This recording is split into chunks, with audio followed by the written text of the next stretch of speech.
Halo teman-teman, perkenalkan, saya Dimas Arisandi.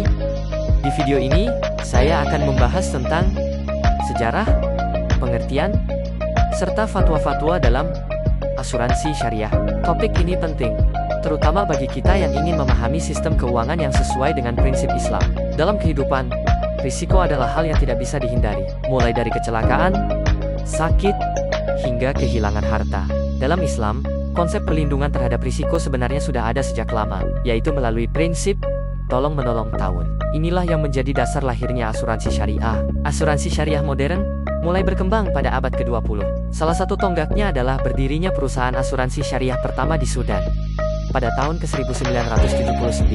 Kemudian berkembang ke berbagai negara seperti Arab Saudi, Malaysia, dan Indonesia. Di Indonesia, asuransi syariah mulai dikenal sejak tahun 1994 dengan berdirinya perusahaan pertama berbasis syariah.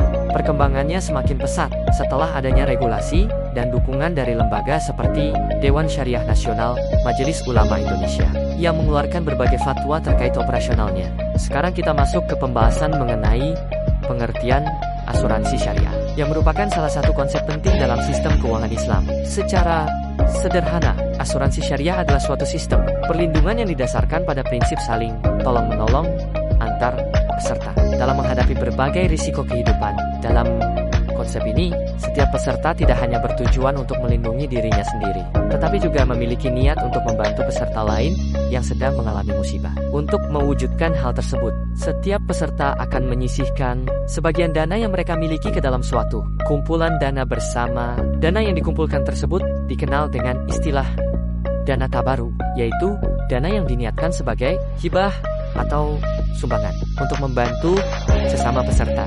Ketika ada peserta yang mengalami risiko seperti sakit, kecelakaan, atau musibah lainnya, maka dana tabaru tersebut akan digunakan untuk memberikan bantuan sesuai dengan ketentuan yang telah disepakati. Dalam hal ini, perusahaan asuransi hanya berperan sebagai pengelola dana yang bertugas mengatur, mengelola, dan memastikan dana tersebut digunakan secara transparan dan sesuai dengan prinsip syariah. Berbeda dengan asuransi konvensional yang bersifat transaksi jual beli, risiko antara nasabah dan perusahaan. Asuransi syariah juga menghindari unsur gharar, yaitu ketidakpastian yang berlebihan dalam suatu transaksi.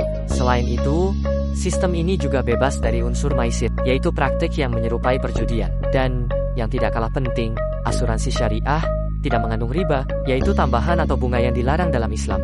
Oleh karena itu, hubungan dalam asuransi syariah bukan hanya antara nasabah dan perusahaan, tetapi juga antara sesama peserta yang saling bekerja sama dalam menghadapi risiko. Dengan sistem yang adil, transparan, dan berlandaskan nilai tolong-menolong, asuransi syariah menjadi solusi perlindungan risiko yang sesuai dengan prinsip-prinsip dalam Islam.